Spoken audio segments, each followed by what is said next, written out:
Bueno, pues vamos a continuar, vamos a dar paso a la segunda mesa. Atención a la conducta suicida y bueno, yo solamente le voy a dar paso, como la va a conducir, la va a moderar Miguel, pues ya y ya lo conocéis, lo hemos presentado antes, que él presente al resto.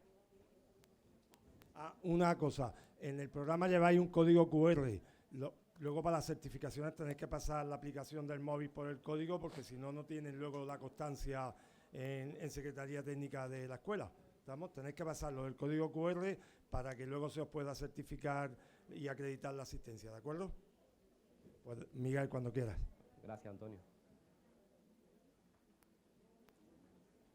Bueno, enhorabuena a los compañeros que han estado en la mesa previa de prevención infanto-juvenil.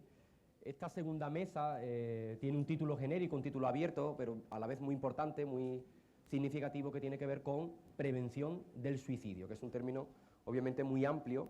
Nosotros vamos a intentar dar cuenta de una gran parte de las estrategias preventivas, tanto a nivel universal, a nivel selectivo y a nivel indicada. Creo que ya hemos llegado a la conclusión, si no la teníamos antes, que el suicidio es un desafío global. Y mirad, el tema de los datos que no se han dicho aquí, por verdad que se suelen repetir, a mí me parece interesante. Estoy de acuerdo también con la Organización Mundial de la Salud cuando dice que una buena manera de concienciar, de sensibilizar y de luchar contra el estigma que se asocia también a la conducta suicida está obviamente conocer el impacto de la magnitud que tiene, no solamente en la mortalidad, sino también en la morbilidad, porque aunque repitamos en muchas ocasiones estos datos, a mí personalmente no deja de impactarme cuando se escuchan en voz alta, ¿no? Sabemos que el suicidio en el mundo está entre las 10 primeras causas de muerte global. La Organización Mundial de la Salud estima que cerca de 1 millón de personas fallecen por suicidio al año, lo que supone una muerte cada 40 segundos, y se estima también que 10 millones de personas intentan suicidarse en el planeta al año. Para muchos países el suicidio ya es una de las principales causas de muerte no natural, y así en España desgraciadamente también es así, no desde la pandemia de COVID, sino desde mucho antes, concretamente en 2008, cuando las cifras de suicidio superaron a los fallecimientos por accidentes de tráfico.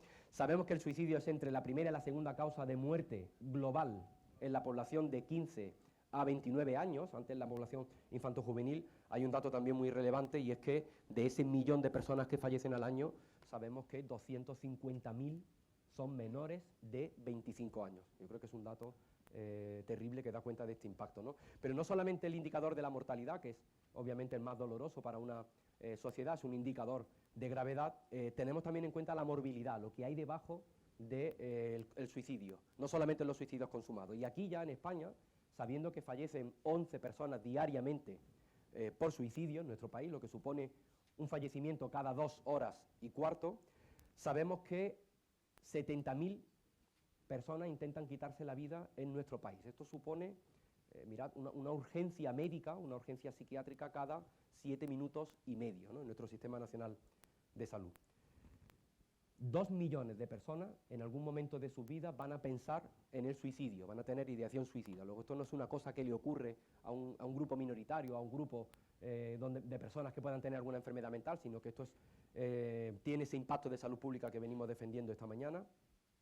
Y no olvidar tampoco, no nos olvidamos de los supervivientes, que ese impacto en personas que pierden a un ser querido por suicidio, que quedan en un profundo duelo, ¿verdad?, de devastación, son 80.000 supervivientes lo que deja el suicidio en España. Aquí en Andalucía es tristemente la comunidad autónoma que más suicidios aporta al conjunto nacional, según las cifras del Instituto Nacional de Estadística. De hecho, 1 de cada 5 personas que fallecen por suicidio son de esta comunidad, la comunidad autónoma.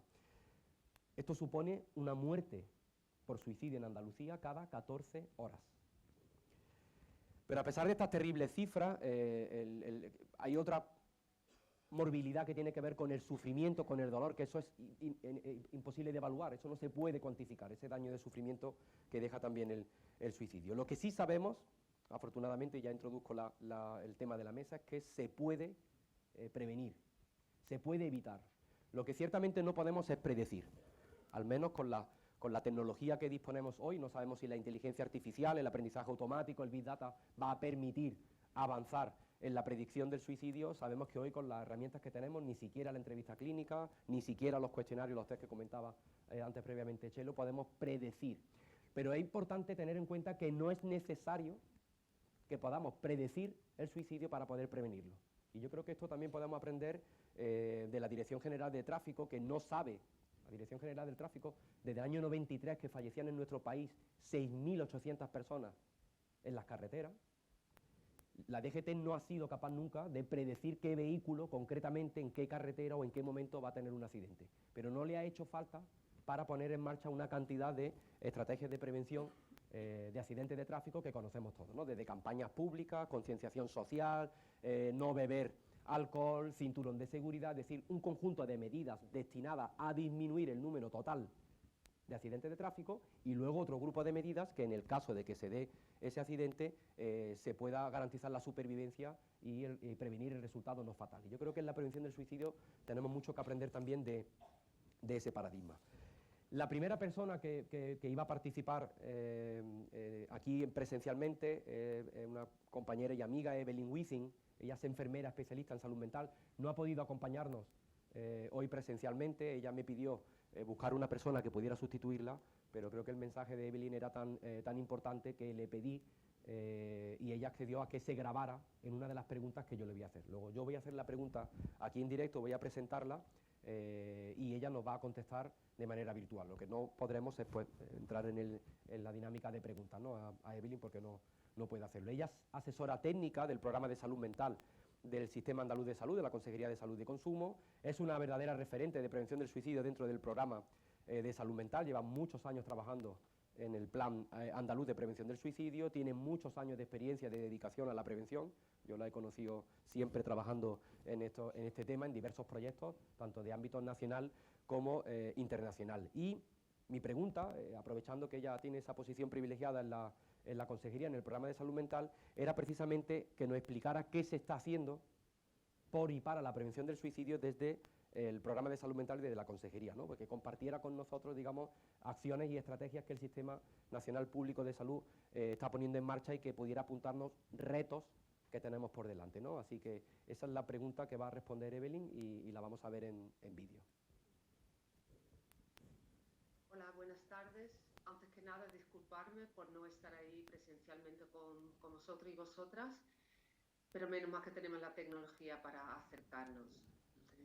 Miguel, con respecto a tu pregunta, me gustaría echar la mirada un poquito para atrás, ¿no? Que llevamos muchos años trabajando en la prevención del suicidio y es algo que dentro de los servicios especializados de salud mental siempre nos ha preocupado mucho y siempre hemos intentado trabajar lógicamente bien en atender a las personas con este problema importante.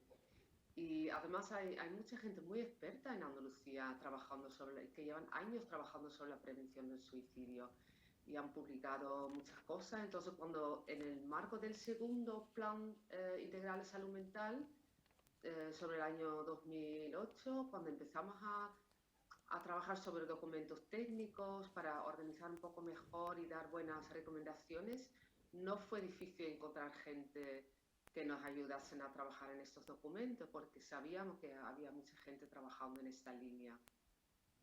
Y luego ya era como muy centrado en cómo atender mejor las personas que entraban en contacto con el sistema sanitario. Y luego ya sobre el año 2012, 2014, empezamos a trabajar en varios proyectos europeos y también salió el documento de la OMS, que es Prevención del Suicidio, un imperativo global, donde aprendimos que para de verdad reducir las muertes por suicidio hay que tener una mirada muchísimo más amplia. Aparte de trabajar bien desde los servicios especializados, hay que trabajar también en la promoción de la salud mental, detectar a tiempo grupos vulnerables. Entonces, el modelo UCI, que se llama la prevención universal, la prevención selectiva y la prevención indicada.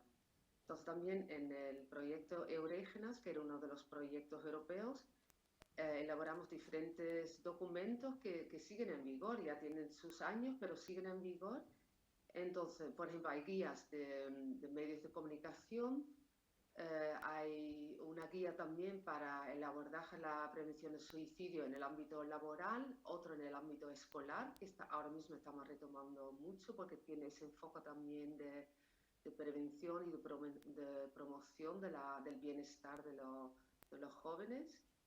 Y también había un documento sobre cómo establecer grupos de ayuda mutua entre personas en duelo por suicidio. Eso también, quiere que no, ese documento también ha ayudado a la gente que está trabajando ahora mismo sobre ese tema a avanzar. Luego lo vemos.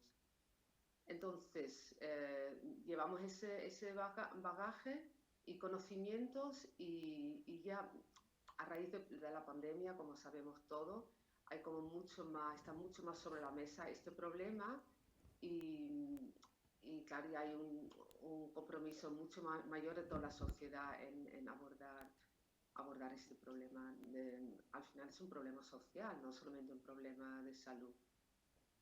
Entonces empezamos a trabajar hace como año y medio con un grupo motor de prevención de suicidio desde la Consejería de Salud y Consumo y para identificar también buenas prácticas, ¿no? Cómo podemos ayudar a que todas las unidades de gestión clínica de salud mental trabajan de forma más organizada y mejor en la prevención del suicidio.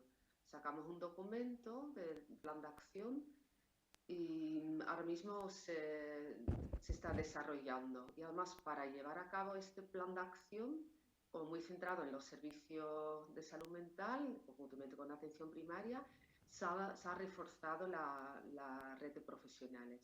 Entonces, en cada unidad de gestión clínica de salud mental, que somos 26, hay un profesional, un facultativo, psicólogo clínico o psiquiatra, dedicado exclusivamente o casi exclusivamente a la prevención del suicidio, dependiendo de lo grande que es la unidad de gestión clínica. Entonces, para llevar a cabo este plan de acción, se ha reforzado la red de salud mental con psicólogos clínicos y psiquiatras para trabajar sobre este plan de prevención en cada unidad de gestión clínica. Son 26 en total porque somos 26 unidades de gestión clínica. Pues ha sido un logro muy importante y estamos trabajando entre todos con este grupo, con los coordinadores, para también aprender mutuamente lo que se está haciendo. Algunas unidades van un poco más avanzadas y otros están empezando a organizar más su trabajo, entonces también ese apoyo mutuo es muy importante. Entonces también ese grupo de referentes también está trabajando conjuntamente. Después de trabajar el plan de acción con este grupo motor más pequeño, decidimos abrir el grupo y incorporar esa mirada mucho más amplia que necesitamos tener en la prevención del suicidio. Entonces, hicimos un grupo muy grande con 3 subgrupos, un grupo dedicado a la prevención universal, otro grupo a la prevención selectiva y otro grupo a la prevención indicada. Entonces, en esos grupos se han incorporado profesionales y compañeros de diferentes ámbitos, de salud pública, de la universidad, de medios de comunicación, también estamos trabajando con ellos, con profesionales de adicciones, de atención primaria también, y también estamos trabajando con el Teléfono de la Esperanza, se incorporó el grupo de trabajo, y también la asociación Papageno, que es una asociación de profesionales que trabajan sobre la prevención del suicidio. Entonces, esta mirada mucho más amplia nos ha ayudado también a definir acciones en diferentes ámbitos. Y eso lo hemos plasmado en un plan, una estrategia que todavía estamos trabajando en ello para terminarlo y nos va a ayudar a trabajar en muchos ámbitos, lo que he dicho. Y también tener un plan también nos ayuda a evaluar, a priorizar, a estructurar todo lo que estamos haciendo en el ámbito de la prevención del suicidio. Y también, no lo he dicho antes, también trabajando con educación, porque obviamente la parte de infanto-juvenil es muy importante, nos preocupa y nos preocupa especialmente el bienestar emocional de los jóvenes. Y en esa parte tenemos que trabajar mucho con educación. Entonces esperemos que pronto saldrá el plan que nos ayuda a avanzar. Muchas gracias.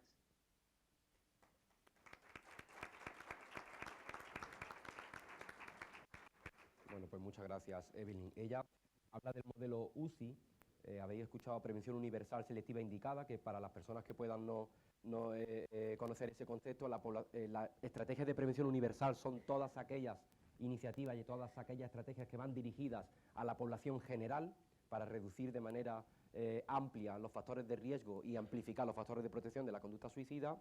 Hablamos de prevención selectiva cuando esas estrategias van dirigidas a colectivos, a grupos que conocemos como grupos vulnerables, grupos de mayor riesgo, porque presenten más predisposición, más vulnerabilidad a la conducta suicida, y cuando una persona ya ha manifestado una conducta suicida, bien una ideación, una tentativa, supervivientes, hablamos de prevención indicada, ¿vale? Esas serían todas las estrategias dirigidas ya para prevenir en personas que ya han puesto en peligro su vida o están pensando en el suicidio. Y sobre esto, también voy a presentar ya a nuestra siguiente miembro de esta mesa, ya primera presencial, que es Lucía Pérez Costillas. Ella es doctora en psiquiatría, es profesora asociada clínica de psiquiatría en la Universidad de Málaga, también es facultativo especialista del área de salud mental del Hospital Universitario Regional de Málaga, antiguo Carlos de Haya, cuando yo hice la residencia allí.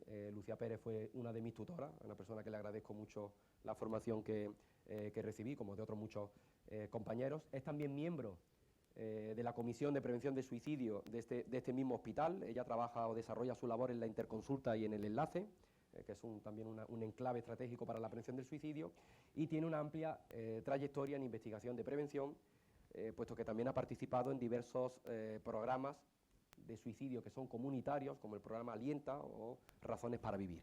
Y además tiene el perfil de que ella es asesora del teléfono de la esperanza, que comentaba antes Evelyn, y del chat de la esperanza. Por lo tanto, Lucía, agradeciéndote mucho tu participación en esta mesa, me gustaría preguntarte, ante una persona que sí que presenta esa conducta suicida, bien con ideación, o bien con planificación, o con intentos de suicidio, ¿qué podemos hacer desde la unidad de gestión clínica, a la cual hacía referencia también Evelyn, de salud mental, para prevenir ese suicidio? Y sobre todo, ¿qué limitaciones y qué retos tiene hoy el sistema público de salud andaluz en esta materia?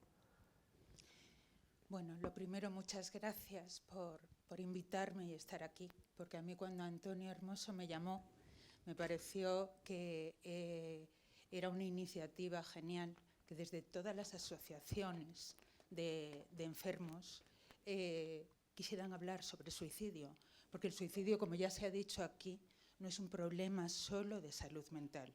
Y es más, en el documento al que hace mención de la Organización Mundial de la Salud,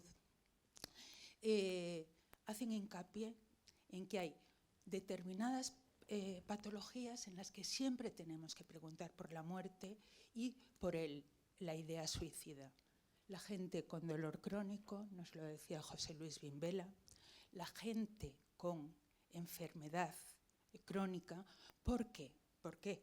Porque las cifras de suicidio también son más altas en ellos, son más altas, muere la gente con cáncer porque se mata, y ocurre sobre todo en el primer año de vida.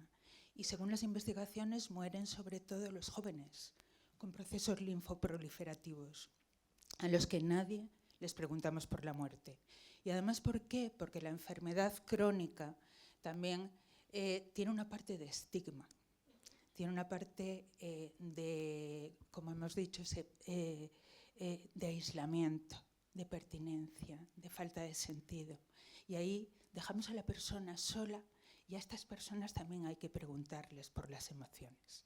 Dicho esto, ¿qué podemos hacer en una unidad de gestión clínica ante un paciente que llega con una conducta suicida? Yo diría, ¿qué hacemos, no? Necesitamos un plan de prevención de suicidio nacional, pero sí es verdad que hay muchas iniciativas particulares en las distintas unidades de gestión clínica de salud mental. A grosso modo, ¿qué hacemos? Cuando llega una persona con riesgo suicida, lo primero que evaluamos es las causas. En las causas tenemos unas causas que tienen que ver con la vulnerabilidad. Estas son causas permanentes y causas que tienen que ver con la precipitación de la conducta. Las causas de vulnerabilidad sí que tienen que ver, muchas de ellas, con la enfermedad mental. En la depresión, hasta un 12,3% de personas mueren por suicidio. Estas cifras aún son mayores para pacientes con trastornos psicóticos.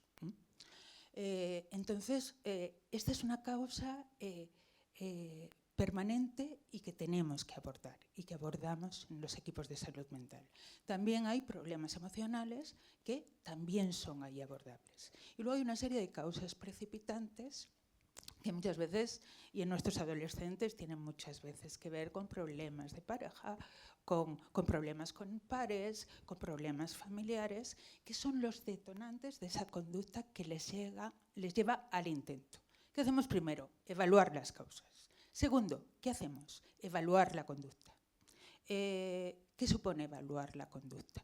Evaluar la conducta supone mucho evaluar la letalidad de la conducta, el cómo se hace la planificación de esa conducta para ir estableciendo una línea funcional que podamos cortar para que la persona no pase al acto.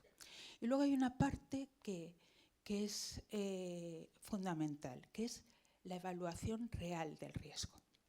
La evaluación real del riesgo tiene que ver con la vulnerabilidad del individuo, por ejemplo, el que tenga enfermedad mental, hemos de poner el tratamiento, tiene que ver con el acceso y con los soportes que tenga, soportes familiares, soportes sociales, cercanía o contacto con algún terapeuta, y tiene que ver con el medio letal intentado. Y el hablar del medio letal es muy importante, porque hasta ahora en prevención de suicidio el control de medios letales es de las cosas que más vidas ha salvado. El poder controlar la medicación, el poder hablar con las farmacias, el tener acceso, el control de armas en gente como quien nos va a hablar, ¿no? Entonces, esos son los 3 puntos que evaluamos. Y luego intervenimos sobre la causa. La causa, cuando es de salud mental, es de salud mental. Tenemos que intervenir también sobre el detonante, que si es un problema social, tendremos que tener contacto con ese problema social. Antes he hablado de las familias y el suicidio es casi la única excepción en el secreto clínico.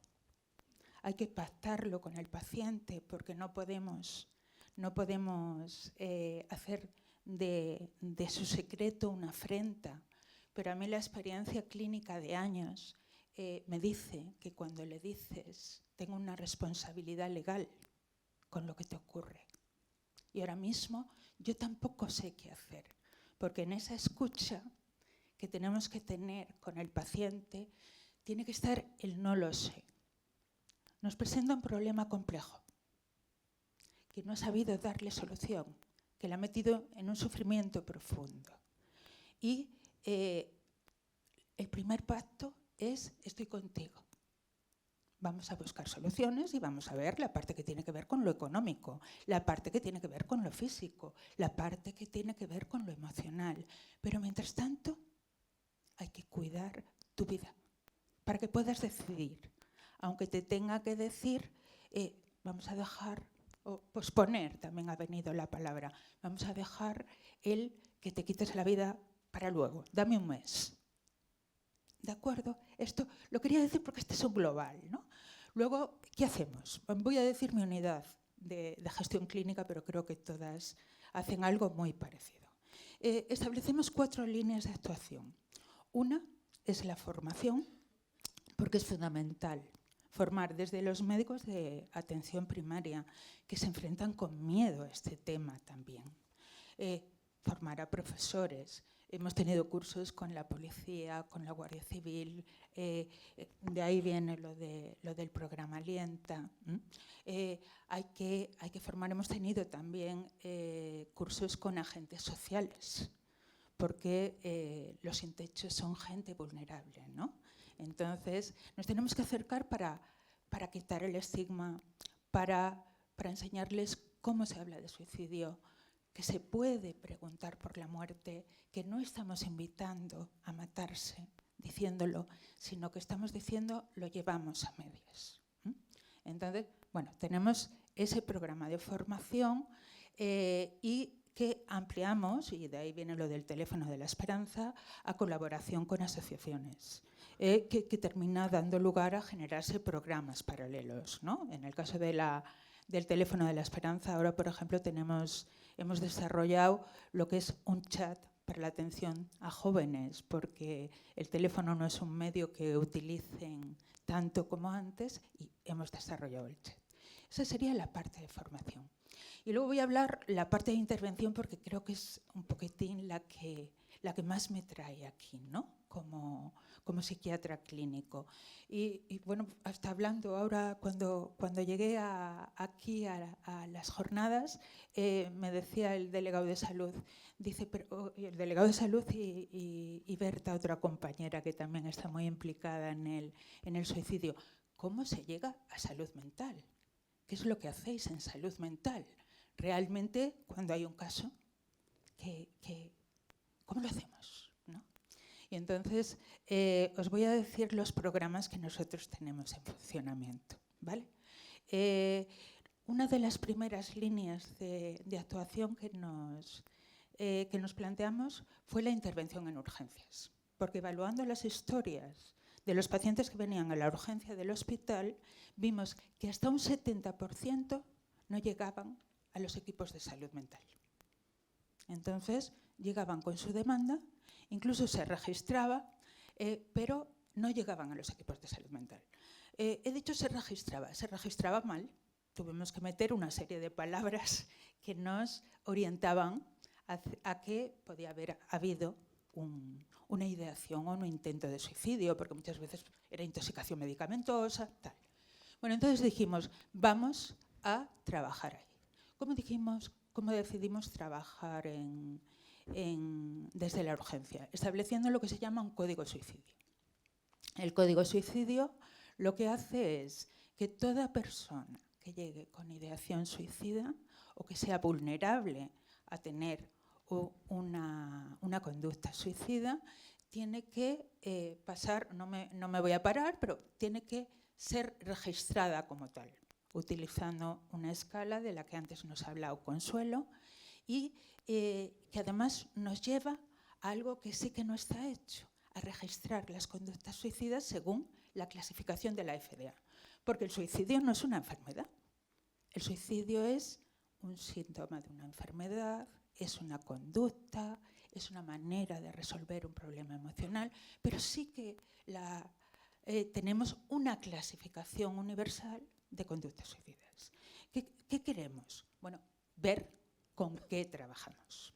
A partir de ahí se ha establecido una intervención en el servicio de urgencias, en el que el psiquiatra, porque siempre es visto por el psiquiatra, realiza una intervención que primero tiene que ver con la escucha. La escucha es la primera intervención siempre en el suicidio. Tiene que ver con hacer un plan de seguridad, que también lo han nombrado aquí, y que al fin y al cabo lo que es una hoja de ruta por si la idea vuelve a mí o por si vuelvo a querer tener la conducta, de quién puedo tirar, qué puedo hacer, qué puedo pensar. Y luego también otra cosa que tiene que ver con este control de métodos. ¿Quién cuida la medicación? ¿Quién no la cuida? Pero, sin embargo, hay un enfermero en mi hospital que lleva mucho tiempo trabajando también en prevención de suicidio y que ha hecho un programa de intervención de enfermería en salud mental que le llama Presencia. A mí me parece un nombre estupendo para hablar de suicidio, ¿no? Entonces, partiendo de esa presencia, dijimos, no le podemos dejar solo. Aunque hagamos la intervención en urgencias y hablemos con la familia, que está incluido eso, vamos a pedirle permiso para poderle acompañar, para ver si las estrategias que hemos diseñado las ponen en marcha. Entonces, bueno, pues así sigue el código suicidio. Pedimos permiso para poder llamar al paciente y en esa llamada se hacen dos cosas.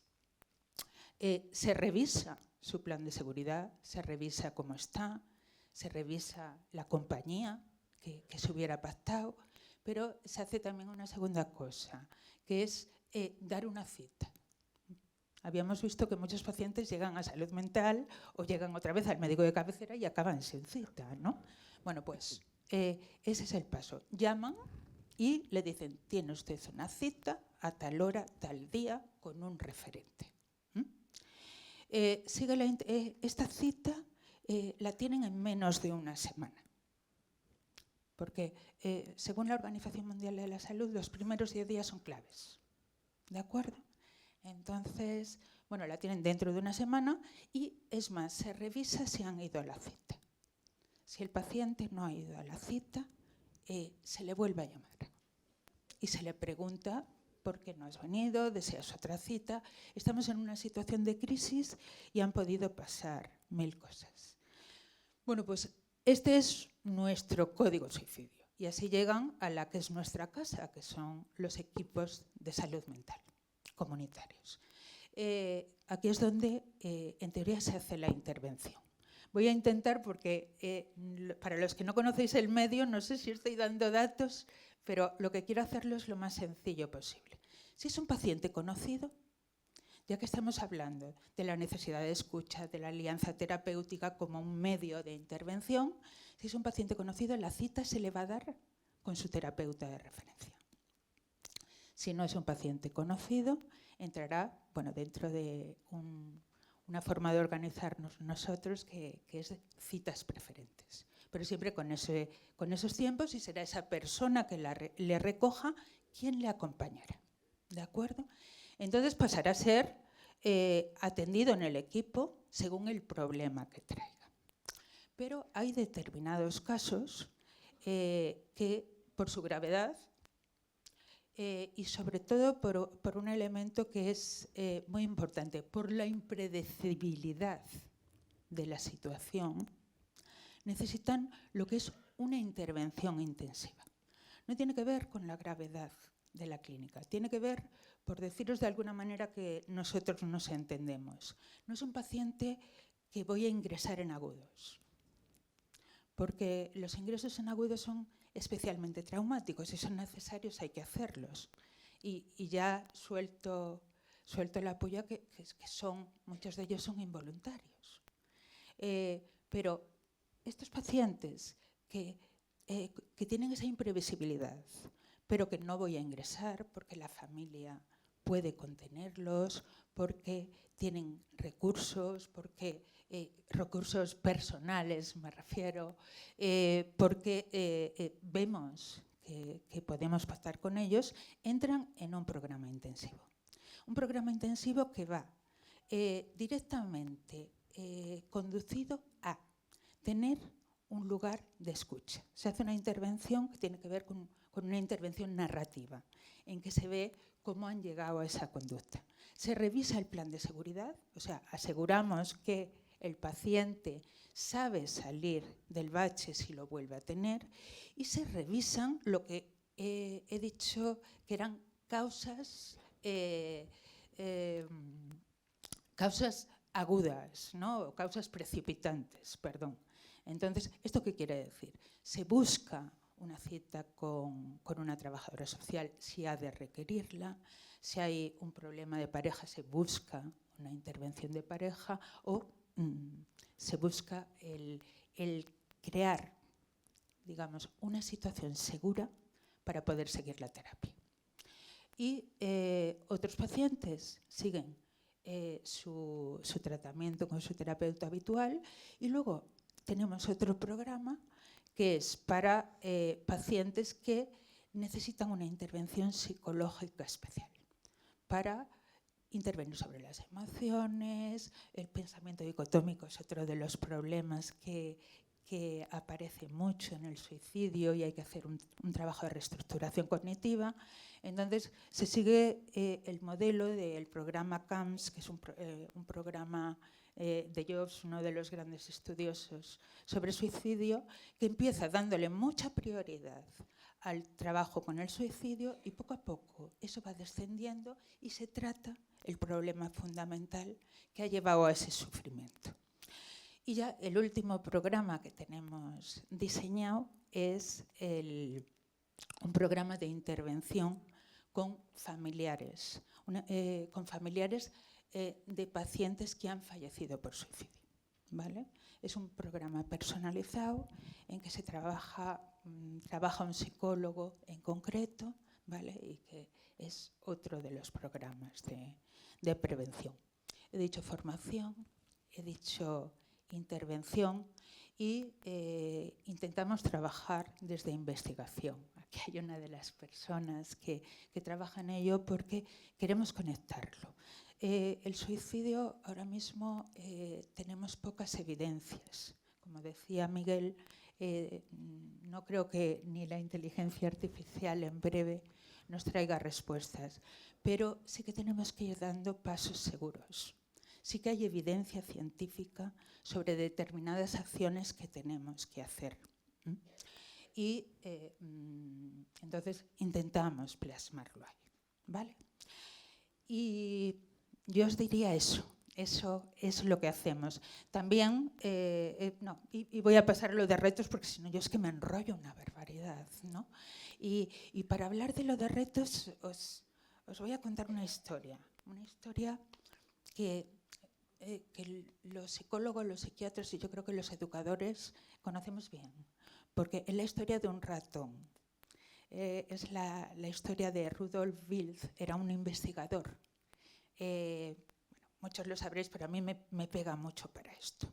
Entonces, para investigar la indefensión y la desesperanza, cogió un ratón y lo metió en un cubo con las paredes lisas. Entonces, el ratón no podía trepar por las paredes y empezó a nadar, pero no llegaba al borde. Y si llegaba, resbalaba. Entonces, lo que observó es que a los 15 minutos el ratón dejó de luchar.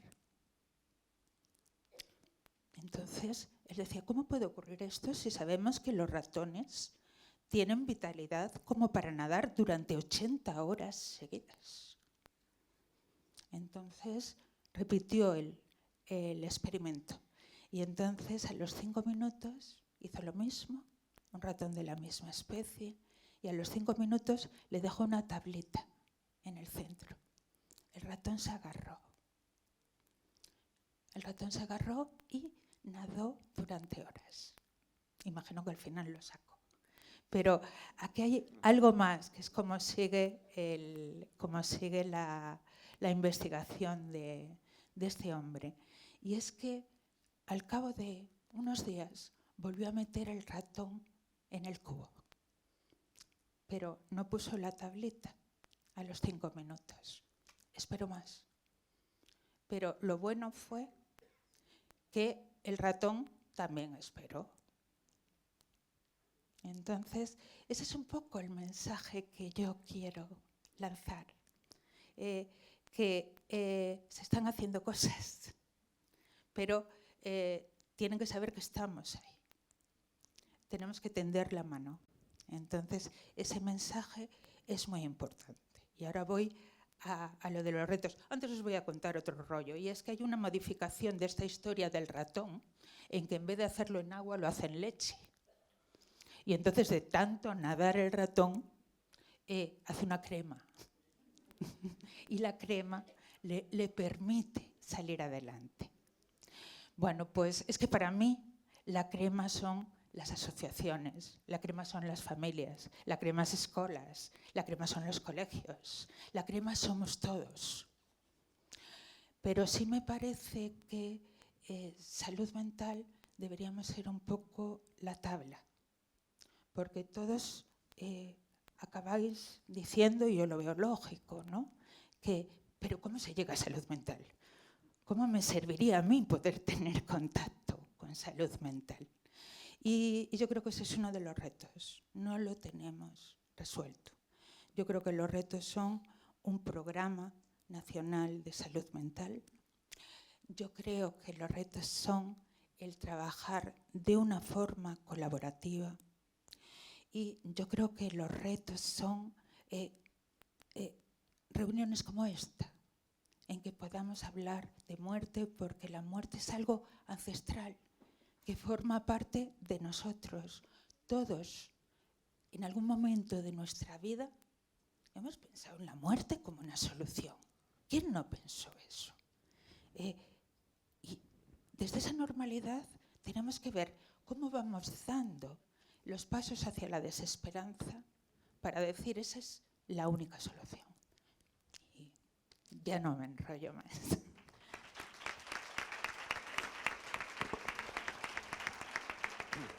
Bien, gracias, Lucía. Paso a presentar a José Antonio Andújar Albarracín. Él es teniente coronel, él es psicólogo también del Gabinete de Psicología de las Comandancias de esta provincia, de Granada y también de Almería. Tiene también una gran trayectoria docente como profesor de máster internacional en Psicología de Catástrofes, Crisis y Emergencia. Sé que gran parte de su carrera profesional la ha dedicado a la labor asistencial en un colectivo de riesgo del cual él nos va a hablar ahora, donde la prevención de conducta suicida ocupa, en palabras del propio José Antonio, un lugar central en su tarea asistencial.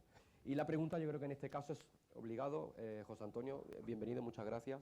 Las fuerzas de seguridad del Estado sabemos que son uno de esos colectivos de riesgo vulnerables de los que hacíamos referencia antes en la prevención selectiva, y me gustaría preguntarle cuáles son los principales factores de riesgo intrínsecos al propio cuerpo, además de los que pueda compartir con el resto de la población, puesto que también son personas las que conforman este cuerpo, y si hay algunas señales de alarma o señales de alerta que a ellos o a él concretamente le ayudan a identificar esa situación de riesgo, por si nos puede dar cuenta de algunas de las claves en la prevención del suicidio en este colectivo profesional. Así que adelante, José Antonio, muchas gracias. Muchas gracias, Miguel Ángel, y también a la organización de la jornada por invitar a la Comandancia de Granada a estar aquí presente en un foro que para nosotros es importante dentro de la sociedad de Granada, y de una manera o de otra pues dar a conocer nuestro plan de prevención de conducta suicida y cómo tratamos el tema, que entre otras cosas esta institución se ocupa y se preocupa por ello, ¿no?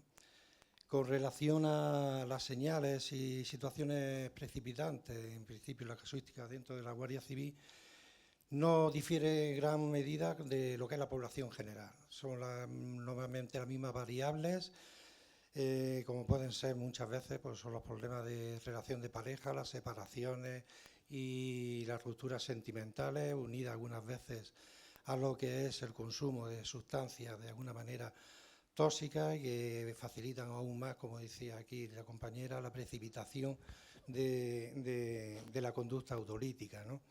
También tenemos, por otro lado, también factores precipitantes como pueden ser los trastornos mentales, algunos rasgos de personalidad que facilitan esa conducta ante problemas, adversidades que afrontan las personas, en este caso los componentes y compañeros del cuerpo. También adicciones, también tenemos los problemas laborales, los problemas económicos. Como ve, Miguel Ángel, más o menos siguen una pauta muy, muy similar a lo que es a la población en general. Lo que sí, de una manera u otra, distingue con relación a la casuística dentro del resto de los colectivos, sí es la posesión del arma de fuego. Es un medio que con la accesibilidad que tenemos, que es las 24 horas, como saben ustedes, es una herramienta de trabajo que tenemos y poseemos durante las 24 horas del día, en los 365 días del año, y que de alguna manera, como conocen, pues tiene un alto poder de letalidad, ¿no? Entonces, el hecho de tener esa arma es un objeto, en principio, para nosotros dentro de la prevención, que debemos abordar en prevención de situaciones o momentos en que la persona se pueda encontrar en riesgo para retirarla o de alguna manera limitar el acceso a la misma, ¿no? Esto se viene realizando, aunque como plan de prevención de conducta suicida dentro de la Guardia Civil, como plan específico dada del 2001, si hay medidas como son las del arma de fuego, la retirada, se realiza desde antes, cuando se ha tenido conocimiento en aquellos componentes que han causado baja médica temporal por algún tipo de patología, de etiología psiquiátrica o psicológica. De forma inmediata se retira el arma, se valora a la persona tanto por los servicios médicos como por el gabinete de psicología y se recomienda en principio, además de las recomendaciones psicoterapéuticas para la rehabilitación y otra vez vuelta a la normalidad de la persona, pues se recomienda mantener esa arma mientras que persista esa baja temporal, ¿no? Porque sabemos que lógicamente la mayoría de los suicidios consumados en cualquier cuerpo policial se lleva a cabo con el arma de fuego. Por otro lado, también tenemos también algo que nos distingue un poquito de los demás colectivos, que es la estigmatización que supone en un cuerpo policial el tema de la salud mental, ¿no? Parece que es como un tabú que de una manera u otra dificulta el acceso a la asistencia y a la ayuda de tipo psicológico, psiquiátrica, ¿no? Para intentar un poco volver a esa normalidad de la persona cuando presenta algún tipo de alteraciones tanto emocionales como afectivas, ¿no? Esta estigmatización, pues normalmente tratamos nosotros a través de las tareas de divulgación, conferencias, jornadas, talleres, intentar normalizar como cualquier otra persona de nuestra sociedad hoy que normalmente se desenvuelve en la misma, por pensar de una forma o de otra que podemos pasar periodos, momentos en los que nos vemos afectados tanto emocional como afectivamente por circunstancias personales, profesionales o sociales, ¿no? Y entenderlo y darlo como una normalización de la presencia de los mismos para facilitar esa ayuda y acceso a aquellos especialistas o profesionales que lógicamente puedan ayudar al componente o la componente, lógicamente, a recuperar esa homeostasis para servir al ciudadano y continuar en esa tarea, ¿no? Y un tercer elemento pues sería precisamente, ¿no? Se nos encarga, lógicamente, una tarea muy importante y de alta responsabilidad a los cuerpos policiales, en este caso Cuerpo Nacional de Policía como Guardia Civil, que es pues, bueno, preservar, lógicamente, la libertad de derechos del ciudadano, además de la seguridad ciudadana, algo tan valorado en las necesidades motivacionales que tiene la persona, la seguridad, ¿no? Eso genera también, lógicamente, unos niveles de estrés en nuestras actuaciones, nuestros cometidos y funciones, que de alguna manera deben estar los componentes de los cuerpos policiales preparados para gestionarlo de forma efectiva. Por ello, normalmente, volviendo un poquito a nuestro plan de prevención de conducta suicida, como digo, como tal, estructurado en las distintas etapas de forma cronológica con el precontacto, contacto y poscontacto de los factores de riesgo de suicidio, pues lo dividimos en esa prevención primaria, secundaria y terciaria, ¿no? Y se existen acciones que en principio van a controlar la aparición de ese tipo de factores. A nivel de prevención primaria, pues bueno, tenemos el equipo de especialistas en conducta suicida, formada por psicólogos del cuerpo, en principio que van dirigidas por algo, como decía aquí la doctora, a esas tres facetas, ¿no? A intervención, a formación de formadores, que serían para el resto de los psicólogos de la institución, y investigación, ¿no? En esa prevención primaria, lo que principalmente, y de hecho, como te comentaba Miguel, vine ayer de Valdemoro precisamente, pues estamos en los procesos selectivos de nuevo ingreso a la Guardia Civil, lo que son las oposiciones para el ingreso a la Guardia Civil, para la escala de cabo y guardia, y llevando a cabo pues, una de las actuaciones que para nosotros es muy importante, la de selección de personal. En la misma convocatoria para ingreso a la Guardia Civil, en la convocatoria sale publicada en el Boletín Oficial del Estado, por una de las pruebas, además de conocimiento, idioma y otras pruebas y demás, pues hay una prueba que se le llama entrevista personal. Nosotros somos los que estamos encargados de llevar a cabo esa entrevista personal y bajo la valoración de si presenta o no presenta el aspirante, 5 competencias, entre ellas 2 importantes que valoramos nosotros para que el personal que forma parte de la Guardia Civil tenga recursos suficientes como para afrontar situaciones que lógicamente se va a encontrar a lo largo de su vida profesional y que de una manera o de otra va a tener que demostrar esa resiliencia o ese control de las emociones, ¿no? Esas 2 competencias, en principio, son la de autocontrol y adaptación, ¿no? Pues eso sería ya una medida que en principio nosotros tratamos de una forma u otra de determinar esa vulnerabilidad que pueda tener la persona y demás. Esto lo trasladamos también, lo que son también en cuestión a todos los procesos de selección que lleven consigo ya personal que forma parte de la Guardia Civil en promoción a otros empleos o bien especialización. Además de esto, pues se pasa una serie de cuestionarios psicométricos que valoran, pues bueno, ese riesgo en principio de conducta suicida o de vulnerabilidad a la misma.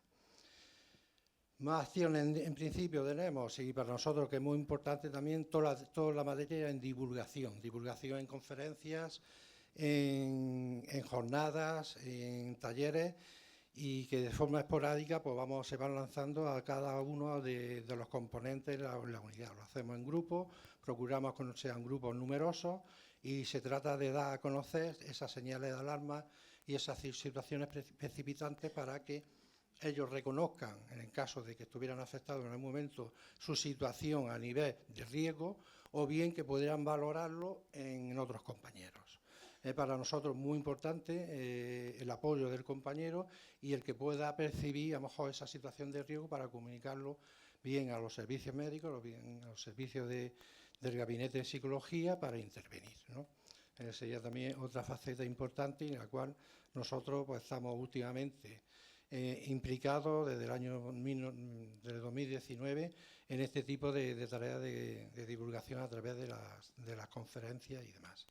También hay a través de la intranet, hay una página, una web de servicios de psicología donde recoge también todo este tipo de señales de alarma y situaciones precipitantes que de alguna manera facilite el acceso y facilite también qué hacer y cómo actuar ante esa situación, siempre comunicándolo al personal, como he dicho antes en principio, específico para su tratamiento e intervención.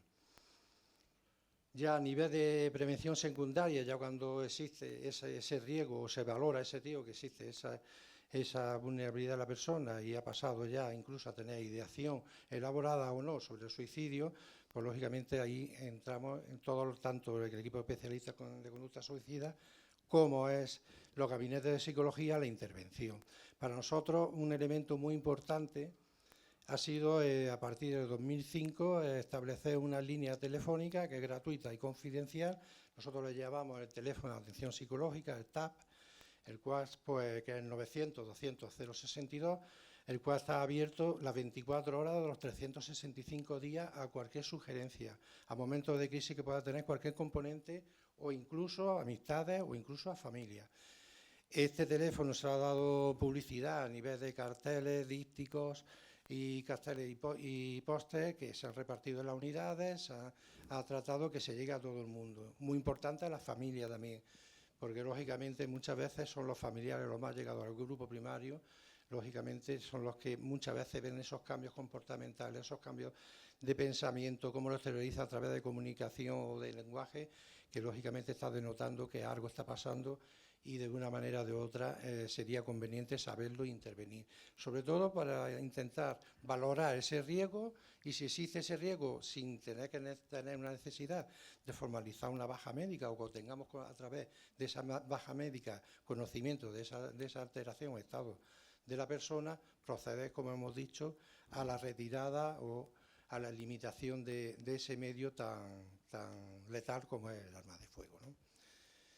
Y bueno, por dar estadísticas, de los últimos 10 años aproximadamente, pues ha habido una media desde unos 235 o 236 llamadas al teléfono. Por ser un poquito así, curiosidad, han sido los miércoles los que se han recibido, el día de semana, que se han recibido más llamadas de teléfono interesando por la asistencia, el consejo, el asesoramiento. ¿No? Ya le digo que no solamente de los que se encuentran en esa situación de necesidad de tener ese apoyo o asistencia psicológica por este medio, ¿no? Sino que son familiares o compañeros que en principio han interesado por un compañero, por un familiar, que en principio lo ven en un estado que de alguna manera preguntan qué se hace, qué puedo hacer, cómo puedo gestionarlo, cómo puedo ayudarlo, porque muchas veces esa estigmatización que hemos dicho antes coarta la libertad a la hora de comunicar este tipo de estados en compañeros o familiares, porque creemos que le podemos perjudicar más profesionalmente que ayudarlo. Todo lo contrario, ¿no? Desde la institución, lógicamente, cualquier persona que esté en un estado, lógicamente, o en un periodo que de alguna manera pueda estar denotando alguna alteración, inestabilidad emocional afectiva, lo que va a recibir ayuda por parte de los servicios asistenciales que la misma tiene. Esto sería un poquito todo. Volviendo un poquito al inicio que me has dicho, más o menos, esas situaciones precipitantes y señales de alarma o alerta que nos pueden indicar que existe un riesgo o una posibilidad de riesgo, son muy parecidos, quitando esos 3 factores que he comentado anteriormente. Sin duda. Muy bien, pues muchas gracias, José Antonio. Muchas gracias. Bien, y paso a presentar al último integrante de esta mesa, pero no menos importante, a Daniel Jesús López Vega. Él es psicólogo. Daniel es técnico de salud de la Delegación Territorial de Salud y Consumo de la provincia de Cádiz. Es responsable, además, del Grupo de Conducta Suicida y miembro del Grupo de Intervención de Emergencias y Desastres del COPAO, del Colegio Oficial de la Psicología de Andalucía Occidental, de la Delegación de Cádiz. Es, además, mi presidente, es presidente de la Asociación Papageno, que se ha nombrado aquí esta mañana. Es una asociación de profesionales que dedican su labor a la prevención y a la posvención de la conducta suicida. Y es también una palabra que a mí me gusta mucho, la he copiado literal porque él es facilitador, que es una palabra que me gusta mucho, facilitador de grupos de ayuda mutua para la elaboración del duelo de suicidio, y también facilita escuelas de familia en crisis, ¿no?, que son también 2 colectivos sin duda de mucho riesgo. Daniel es una persona a la que especialmente le tengo mucho cariño, lo quiero, es mi amigo, y comparto mucho la visión que tiene de la prevención.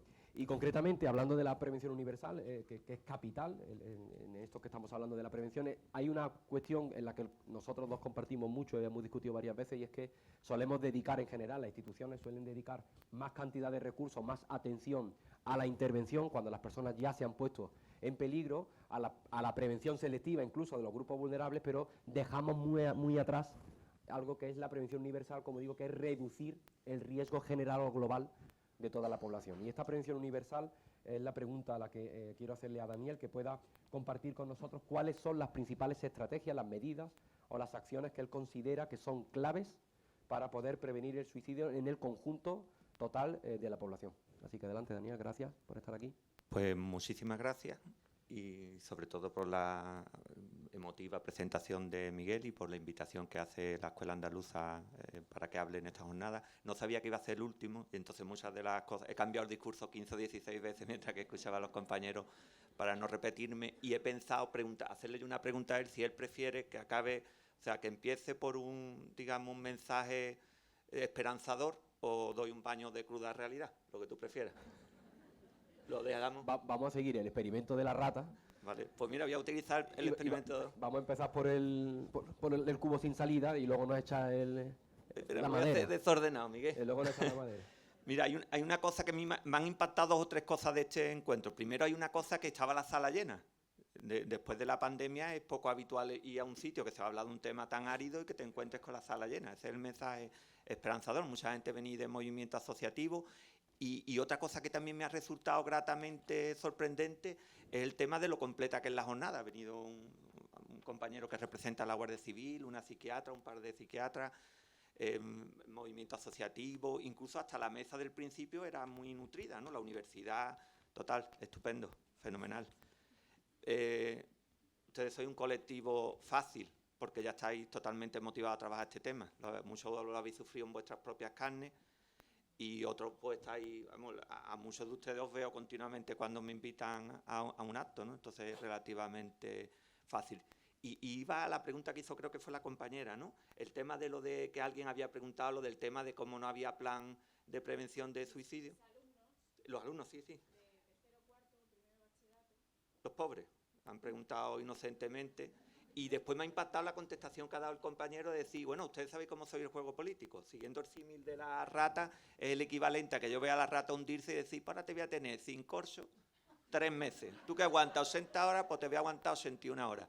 Nos reímos probablemente porque lo hago en tono de humor, pero me ha impactado enormemente porque nada más que el hecho de pensar que se pueda utilizar políticamente, de cualquiera de las formas, no voy a hablar de ningún partido político porque yo ya he pasado tengo ya edad para haber visto determinados partidos políticos, han ido pasando, y siempre resulta que son los de la oposición los que reclaman el hecho de hacer plan de prevención, que luego no se hace cuando entran en el gobierno. O sea, hay una enorme ruptura y entonces yo digo que cuando salimos viene la cruda realidad, ¿no? Que incluso nosotros nos dejamos imbuir un poco por el clima este de buenismo, ¿no? Yo no voy a quitar la importancia que tiene evidentemente el suicidio de un adolescente, que me parece tremendo, entre otras cosas por el escándalo social que eso provoca, ¿no? El hecho de pensar que una persona que tiene su vida por delante lo decida, pero yo escucho allá hablando con Ángel, comentaba, se habla muy poco del suicidio en personas mayores, que todos los que trabajamos en esto sabemos positivamente que las mayores tasas se dan en mayores. No se habla, ¿eh? Ya digo, yo cada día estoy más convencido de que realmente nos dejamos arrastrar por decimos, ¿de qué hablamos? Incluso hablando con provincias, cuando me han llamado o me han invitado para asesorar a gente, yo digo, al final acabamos diciendo, ¿de qué hablamos? De los adolescentes, que evidentemente, sin quitarles ninguna importancia, porque es cierto que las cifras son escalofriantes, ¿no? En el sentido de cómo ha aumentado el número de este tipo de trastornos, ¿no?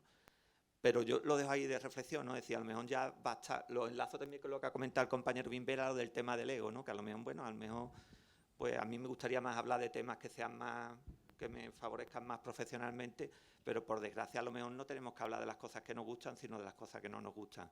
Como soy la mayoría del movimiento asociativo, aprovecho porque yo estoy a medio caballo. Yo trabajo para la administración, participé en el grupo motor, pero también soy presidente de una asociación y yo siempre digo, elegí de qué vengo. Porque si vengo de presidente de una asociación, le doy un pedazo de cero a todos aquellos que de una u otra manera retrasen un solo segundo un plan nacional o el plan que tenemos que tener en Andalucía. Dicho esto, todavía no ha acabado, ¿eh? Espontáneo, espontáneo. Un aplauso espontáneo. Y ya voy a ir resumiendo, pero mira, han hablado de cosas muy interesantes. El tema de, han puesto un ejemplo claro, ¿no? Lo de los accidentes de tráfico. Él decía, no, pues no han conseguido la última campaña de la Dirección General de Tráfico, hablaba del Big Data, se llamaba Los 36.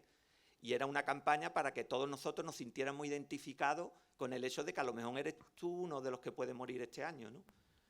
Porque además eran perfiles, tú te lo leías y decías, pues algunos se parecerán a mí, es verdad, lo habían hecho con historia de Big Data, se gastan enormes cantidades de dinero y nos da miedo nombrar la palabra suicidio. No pasa nada porque yo vaya por la carretera y veo un anuncio del número de muertes en la última Semana Santa cuando salgo de tráfico, cuando salgo de vacaciones, que a mí me parece bien, ¿eh? No pasa nada cuando pongo en un paquete de tabaco un pulmón, pero si hablo de suicidio hiero a todos los... no sé, a todas las personas que piensan que eso es un tema que todavía tenemos que mantener oculta. Hablando del tema de la prevención, yo, por resumir, porque la mayoría de las cosas ya la han dicho, tengo la historia de los colectivos vulnerables. Han hablado, creo que ha sido la compañera, no lo recuerdo ahora si ha sido ella, el tema de las personas sin techo, ¿no? Tampoco importan mucho, ¿no? Realmente no van a ocupar muchas líneas en los periódicos, no veréis en exceso... Entonces, claro, no nos enteramos, ¿no? Si se muere alguien, como no sale en el periódico, si lo hace un famoso, sí saldrá, y entonces tú dirás, los que más se suicidan son los famosos, ¿no? Se suicidan los mayores, se suicidan los sin techo, las personas que están en privación de libertad, y bueno, y un colectivo que siempre, el de los supervivientes, ¿no? El que por desgracia vivió en su propia familia la muerte de un ser querido, ¿no? Por culpa del suicidio. Y entonces, pues, tampoco es que yo vea que estemos muy... Es cierto que ella habla que en Málaga tienen un programa, pero en general tampoco... No, en Málaga sé que lo llevan mejor, pero en otras provincias yo he escuchado que alguien va con un duelo por suicidio y le dan cita para 6 meses, ¿eh? Punto y final. Y ya digo que verá que yo también, por la parte que me toca, que trabajo en la administración, estas cosas me las debería de callar, porque quiero conservar mi empleo, pero me refiero que... Muchas veces después de este acto, yo sí digo que yo sigo pensando que es un mensaje esperanzador. Yo una vez estuve, siempre lo cuento, en Bilbao, haciendo una charla, me había invitado a una asociación, llegué allí, estaba el que me había invitado y un medio de comunicación. La cámara miraba para mí para que nadie se diera cuenta que en el otro lado no había absolutamente nadie. Nadie. Eso hace 6 añitos, ¿eh? Entonces esto para mí es un motivo de regocijo, ¿no? Decir, bueno, pues se ve que ya la sociedad ha cogido este rumbo. Pero no nos engañemos, de aquí a que el suicidio sea contemplado... Yo no me planteo nunca y que probablemente ocurra, pero con otro tipo de historia pasen las mismas cosas que pasan con los problemas de salud mental, ¿no? Por ejemplo, el hecho de que deriven casos de... a mí me derivan continuamente casos de adolescentes que tienen problemas de ideación suicida. Yo le digo... ¿A ti se te ocurriría derivar a alguien que tiene un problema cardíaco? ¿A alguno de ustedes se le ocurriría decirle a un familiar, no espere la cita de tu médico, ve a una asociación de ahí que hay unas personas que son magníficas y que te atiendan allí? Yo digo que habría que pensárselo. Y ya por último, lo del tema de la familia. Yo últimamente si me viene alguien y me dice, tengo un alumno que tiene una ideación suicida, y yo le digo siempre, pero que son huérfanos, ¿por qué no me llama la familia? En todo caso, ¿no? O sea, ese tema de que ustedes comentáis, que es cierto, ¿eh? Que hace una escuela de madre y padre y vienen los que están mejor, digamos. No siempre es así, pero que suele ocurrir, pero digo, es que son sus padres. ¿Por qué tenemos nosotros que asumir funciones que son de otros? ¿Y por qué tenemos ya que presuponer que además que todas las familias están desestructuradas, ¿no? Y que no son capaces de afrontar sus propios recursos? Lo que no me gustaría, es que no me gusta decir esta palabra, pero bueno, es que luego me ocurre otra. El tema del suicidio se ha puesto de moda. Y no me gustaría que pasara esta oleada de moda, digamos, y solo nos planteáramos que el problema del suicidio en España es simplemente que hagan falta más psicólogos clínicos y más psiquiatras, ¿no? Como si esto fuera un problema solo de que tú necesitas un hospital a menos de 10 metros de tu casa. Estamos hablando de la familia, estamos hablando de la escuela, de lo que ha hablado el compañero de la prevención laboral. Si las personas dentro de la Guardia Civil se suicidan por motivos, por los mismos motivos que se suicidan la gente de fuera, también lo hacen por motivos laborales, dentro de la Guardia Civil y fuera. Quiere decir que hay muchas personas que nosotros atendemos que en su momento murieron por tener problemas dentro de su entorno laboral, entendiendo que evidentemente el tema es muchísimo más complejo. Entonces, hay que salirse de los hospitales. Evidentemente, vuelvo a repetir, en España tenemos el problema de que somos pocos los profesionales que nos dedicamos a esto, y en particular psicólogos clínicos, ¿no? Claro que tiene que haber muchos más, pero también tiene que haber mucho más movimiento asociativo, tiene que haber más prevención dentro de la escuela, tiene que haber más prevención en la familia y más prevención en los trabajos, ¿no? Que pasamos además una parte importante de nuestras vidas. Chimpún. Muy bien, Daniel.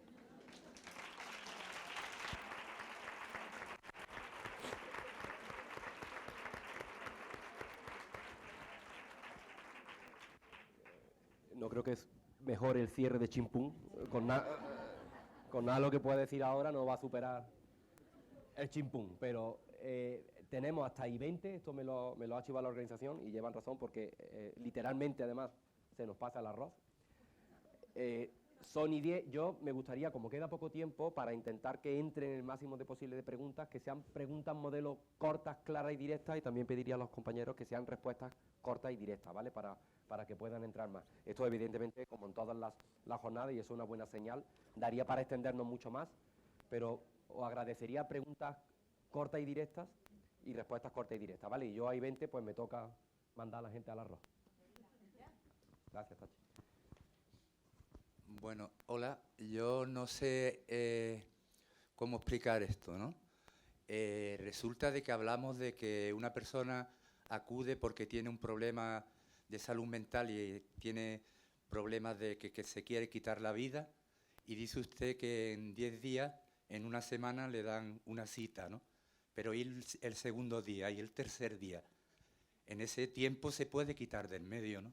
O sea, a quien corresponda, a la administración, a quien sea, que quite eso de una vez, ¿no? Nada más. Gracias.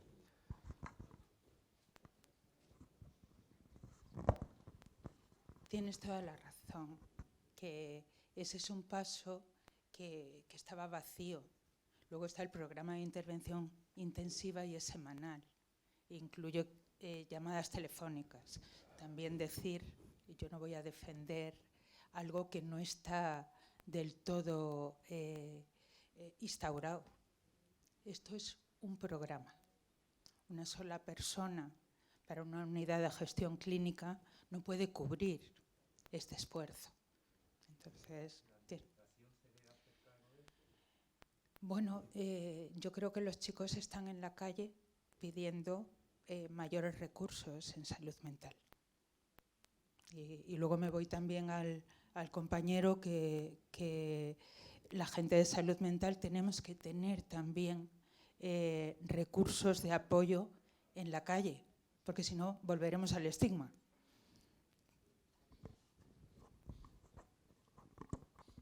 Hola, sí, se oye. Bueno, yo soy Gema Jordán, soy psiquiatra y trabajo en la unidad de hospitalización del Clínico San Cecilio de aquí de Granada. Y bueno, una de las cosas que hacemos los psiquiatras es atender, hacer guardia, atendemos urgencias, y me atrevo a decir que una de la gran mayoría de las urgencias que atendemos son pacientes con conducta suicida. Entonces, mi pregunta es para José Antonio. Yo me he encontrado con la atención a personas que tenían acceso a armas de fuego, ya sea bien policías, guardias civiles, incluso cazadores, ¿no? Y claro, si esa persona no ingresa, nosotros, aparte de hacer la intervención, le damos el alta y, bueno, como bien ha dicho, ustedes le retiran el arma, que me imagino que será en un periodo corto de tiempo. Pero claro, entre que nosotros le damos el alta y que ustedes intervienen, pues puede pasar, no sé si 1, 2 días, 3, no lo sé. La pregunta es, ¿qué debemos hacer nosotros, ¿no?, como profesionales que ya hemos valorado el riesgo suicida de esa persona y que vemos que sí que lo hay, pero que en ese tiempo sigue teniendo el arma, y le damos el alta y esa persona tiene acceso al arma?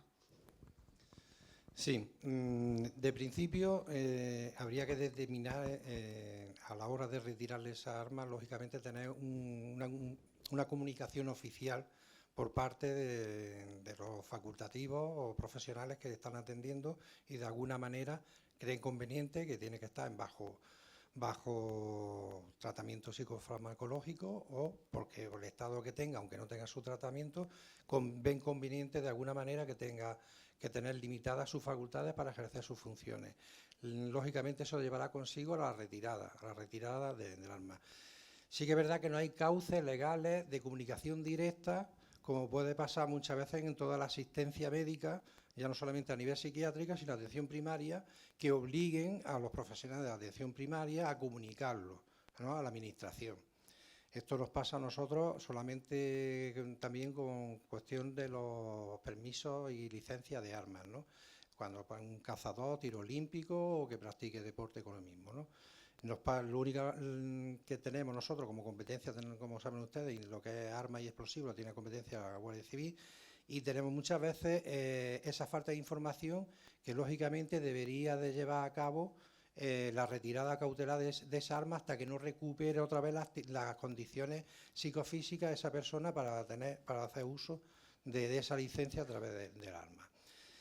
Lo único es comunicarlo y directamente, en el caso de Fuerza y Cuerpo de Seguridad del Estado, en este caso Cuerpo Nacional de Policía, Guardia Civil, se lo agradeceríamos siempre a todo facultativo, todo profesional de salud mental que de alguna manera se pusiera en contacto con nosotros para facilitar esa información para poder proceder a prevenir, porque lo que vamos a hacer en retirada de armas es desde el punto de vista de prevenir, ¿no?, como hemos dicho antes, porque ese es uno de los medios que normalmente se utiliza para consumar el suicidio en los cuerpos policiales, y de otra manera por el alto nivel de accesibilidad y letalidad que tiene el medio, ¿no?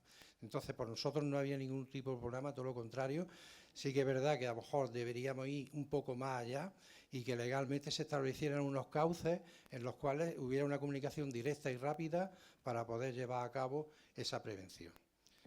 De todas formas, a través de incluso, yo sé que algunas veces os entrevistáis con los familiares, casos que, por ejemplo, como sabéis mucho, a nivel de asistencia médica que tenemos nosotros, tenemos compañía, igual como Mujeju, como puede ser Muface, el IFAS, pues tienen compañía, aparte de si uno quiere esa asistencia médica recibirla a través de compañías, ISADES puede elegirla, o Seguridad Social, en este caso, que la aplica el SAR, ¿no?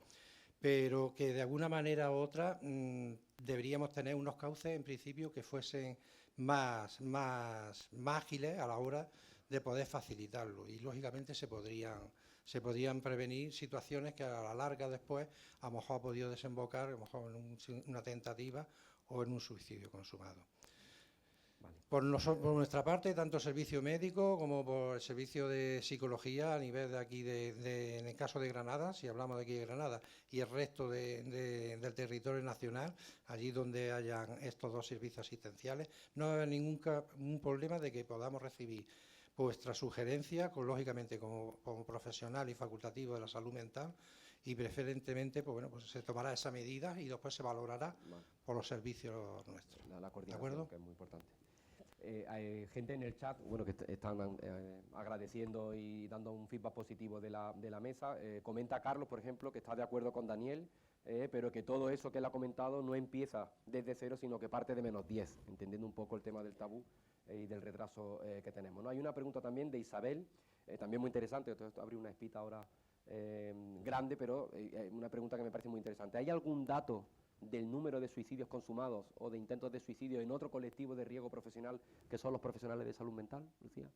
Hay publicaciones, pero son escasas. Pero es cierto, por ejemplo, de las publicaciones que son de grupos pequeños, aumentaron mucho los casos durante la pandemia, porque para nosotros nuestra arma son los fármacos.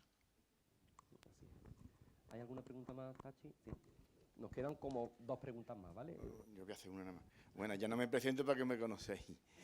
Antes he dicho, como ya han sacado la terminología, evidentemente soy superviviente, sobreviviente y otras cosas que todavía no están calificados en relación al suicidio. Iba a hacer una pregunta, pero antes voy a hacer un pequeño matiz, por experiencia propia. Yo antes de pasar esta nueva vida estaba uniformado, era militar, tenía el arma y el intento que he dicho que estuve a punto de hacer fue el arma. O sea, solo me faltó mover un poquito la falange. La mano estuvo en el gatillo y estuvo ya con el martillo batido y montado. Ya sabéis, el comandante de me que refiero, solo faltó eso. Bueno, por circunstancias, al final estoy aquí. Cuando lo conté, empecé el tratamiento, me dieron la baja, pero por la confidencialidad. Nosotros en el ejército tenemos el médico de la unidad que está en el cuartel, que ese sí sabe el diagnóstico, o lo puede saber, pero no el jefe que corresponde a quitarte el arma. Yo, por autoprotegerme y por consejo del psiquiatra, yo la deposité y ya no tenía ningún arma en mi casa. Y tardaron, efectivamente, no fue tan inmediata, pero ya cuando el jefe sospechó o el médico creyó oportuno informar al jefe que era por motivos psiquiátricos, no tuvo por qué decir diagnóstico, automáticamente me la retiraron y dije, no, ya está entregada. Pero bueno, había que acelerar ese proceso. Estoy de acuerdo con la pregunta. Y ahora la pregunta. Aquí se están contando o se van a contar casos puntuales, como ha dicho antes, un programa, ¿no? Y por experiencia particular, no es adolescente, pero una persona con menos de 25 años, creo que tenía 22, este mismo verano. Voy a contar muchos casos. Estoy pensando en escribir un libro también. Porfa, haz la pregunta breve. ¿Sería posible instaurar que se atiendan rápido? Porque esta persona en una semana tuvo que ir 2 veces para un lavado de estómago y ninguna de las 2 veces vio a un psiquiatra ni le dieron cita preferente. Yo tengo que responder que sí. No sé si iba a mí. Es posible y es verdad que en muchas ocasiones no es así. Y sigue habiendo ocasiones en que no es así. Pero es posible y el acceso a la atención disminuye la mortalidad por suicidio. Eso sí está estudiado. Gracias, Lucía. Y ya la última pregunta. Sí. Hola. Bueno, más que una pregunta, yo quería señalar que me ha llamado un poco la atención en el tema de intervenciones en familiares cuando ya están los pacientes fallecidos. No sé si antes, que yo creo que la familia entonces necesitará un apoyo en mayúscula, forma parte del programa. Y hago ya un traslado a lo que significa en salud mental en general. Para mí, la gran demanda y el reto en mayúsculas que existiría de ese apoyo y ese trabajo con las familias. Creo que es un pilar fundamental.